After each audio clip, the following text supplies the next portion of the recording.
बिस्मिल्लाहिर्रहमानिर्रहीम। अस्सलाम वालेकुम। दूसरी आलमी जंग के दौरान इत्तेहादियों और जर्मनी ने एक दूसरे को शिकस्त देने के लिए एक दूसरे के खिलाफ कई तरह के हथकंडे आजमाए। ऐसा ही एक हथकंडा हिटलर की फ़ौज के खिलाफ बरतानवी हुकूमत की जानिब से एंथ्रेक्स के इस्तेमाल का मंसूबा था। बरतानवी हुकूमत की जानिब से हयातियाती हथियारों के इस्तेमाल की ये हिकमत अमली स्कॉटलैंड के जजीरे को एंथ्रेक्स से आलूदा करने के बाद ख़त्म हुई। चुनांचे ये जजीरा 5 दहाइयों तक आवाम के लिए बंद रहा। जजीरे को एंथ्रेक्स से आलूदा करने का पूरा अमल अब भी एक मुअम्मा है। मकामी लोग उसे अब भी एंथ्रेक्स आइलैंड यानी एंथ्रेक्स का जजीरा या डेथ आइलैंड यानी मौत का जजीरा कहते हैं। ग्रेनाड नाम का ये जजीरा अभी तक गैर आबाद है। अगरचे सन 1990 में इस जजीरे को महफूज करार दिया गया, लेकिन कभी जो जजीरा परिंदों की पनाहगाह था, आज वहाँ स्कॉटिश साहिल से सिर्फ 1 मील से भी कम रकबे में ज़िंदगी महदूद है। बहरहाल इस ज़माने के बाद से यहाँ ज़िंदगी अब तक मामूल पर नहीं आ सकी। ये कहानी सन 1941 में ऐन दूसरी आलमी जंग के दौरान शुरू हुई थी। इसी साल बरतानिया पर जर्मनी के हमले का खौफ बदस्तूर बरकरार था। लोगों में ये खौफ सरयत कर गया था कि नाजियों ने हयातियाती बम तैयार कर लिया है। इसके तोड़ के लिए बरतानवी वज़ीर आज़म सर विंस्टन चर्चिल ने मुल्क के आला खुफिया साइंसी तंजीम पोल्टन डाउन को नया हथियार बनाने का हुक्म दिया, एक ऐसा हथियार जिसे जर्मन फौज के खिलाफ इस्तेमाल किया जा सके। चंद महीनों की तहकीक के बाद साइंसदानों की एक टीम ने बेसिलस एंथ्रासिस के जहरीले खवास को दरियाफ्त किया। उसे उर्फ़ आम में एंथ्रेक्स भी कहा गया है। उसे जर्मन आबादी के खिलाफ इस्तेमाल किया जाना था। वजारत दिफा की खुफिया लेबॉर्ट्री में हयातियात के डायरेक्टर पॉल फील्ड्स के मुताबिक अगर बरतानिया एंथ्रेक्स से भरे चारे के गोले जर्मनी के सरजमीन पर गिराए होते तो वहाँ गोश्त और डेयरी मसनूआत की सप्लाई तकरीबन ख़त्म हो जाती।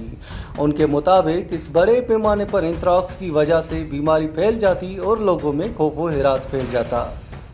इस ख्याल से हौसला पाकर बरतानवी फौज के अफसरान ने सन 1942 में फौरी तौर पर इस मंसूबे को आजमाना चाहते थे, लेकिन उसे कहाँ और कैसे आजमाया जा सकता था, ये एक बड़ा सवाल था। उसके लिए उन्हें एक ऐसी दूर इफ्तदा और गैर आबाद जगह की ज़रूरत थी जहाँ उसे आजमाया जा सके। हालांकि ये जगह ऐसी होनी चाहिए थी जहाँ से असल सरजमीन तक पहुँचा जा सकता था। बहरहाल ग्रेनाड के जजीरे को इस तजुर्बे के लिए मुंतखब किया गया। इस तरह एक गैर आबाद लेकिन खूबसूरत जजीरा नस्ल कशी के हथियारों की तजुर्बा गाह बन गया। ग्रेनाड में क्या हुआ, ये तवील अरसे तक एक मौमा ही रहा। इसके बारे में तरह तरह की अफवाहें राइज थी, लेकिन बरतानिया की वजारत दिफा की जानिब से सन 1997 में एक नादर वीडियो डिक्लासिफाई की गई और पूरी दुनिया ने उसे देखा। स्कॉटलैंड के तारीख दान रिवर स्कॉथोन ने कहा कि दरअसल फौजी अफसरान ये देखना चाहते थे कि एंथ्रेक्स एक हथियार के तौर पर कितना मौसर है और उसका असर कितना दूर रसे। पोल्टन डाउन के साइंसदान ने एहतियात से एंथ्रेक्स बमों को पैक किया और शुमाल की तरफ रवाना हुए। यहाँ पहुँचने के बाद ये लोग 80 भेड़ों के साथ ग्रेनाड आइलैंड की तरफ रवाना हुए। यहाँ पहुँचने के बाद इन लोगों ने इन भेड़ों को मुख्तलिफ डब्बों में बंद कर दिया और इस बात को यकीनी बनाया कि जहरीले बादल उन तक पहुँचते रहे। इसके साथ ही उन्होंने एंथ्रेक्स के बादल की बमबारी की। दर हकीकत एंथ्रेक्स की जिस किस्म को आजमाया गया था वो इतनी जहरीली थी कि 3 दिन के अंदर ही तमाम भेड़ें मर गई।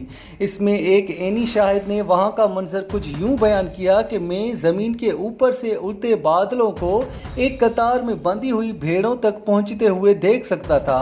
साइंसदानों ने यह अंदाज़ा नहीं लगाया कि एंथ्रेक्स से जानवरों पर कितना असर हुआ, लेकिन कई तहकीकात के बाद ये सामने आई कि जजीरे के ज़्यादातर ज़मीन जहरीली हो चुकी थी।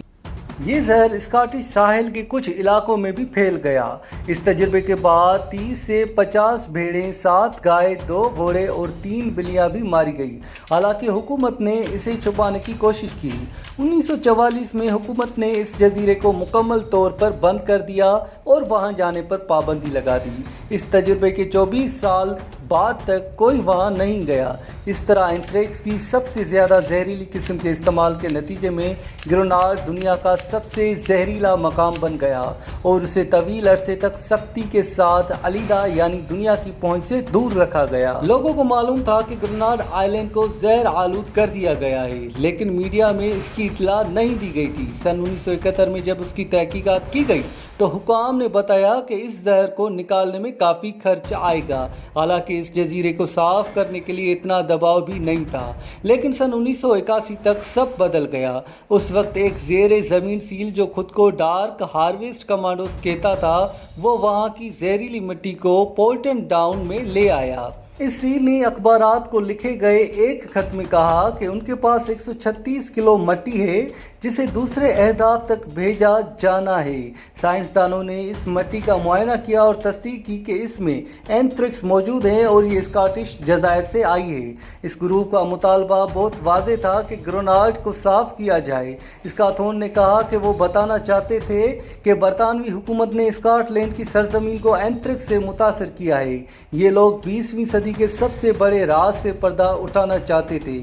وہ یہ بتانا چاہتے تھے کہ حکومت اسکاٹ لینڈ کی سرزمین پر کیمیائی ہتھیاروں کا تجربہ کر رہی ہے۔ 1970 میں وزارت دفاع کے ایک تجزیے سے معلوم ہوا کہ جزیرے کی صفائی پر کروڑوں پاؤنڈ خرچ ہوں گے، اس لیے بہتر ہوگا کہ اسے الگ تھلگ ہی رکھا جائے۔ آخرکار 24 اپریل سن 1990 کو وزارت دفاع نے کہا کہ وہ جزیرے کو اینتھریکس سے پاک کر دیں گے۔ ابھی تک یہ معلوم نہیں ہو سکا کہ یہ مٹی جزیرے سے آئی یا مین لینڈ سے۔ اس کا تجزیہ کرنے والے سائنسدانوں نے اس مٹی کا جزیرے کی مٹی سے موازنہ کیا، لیکن یہ کہا کہ جزیرے کی مٹی میں مین لینڈ کی مٹی بھی ہو سکتی ہے۔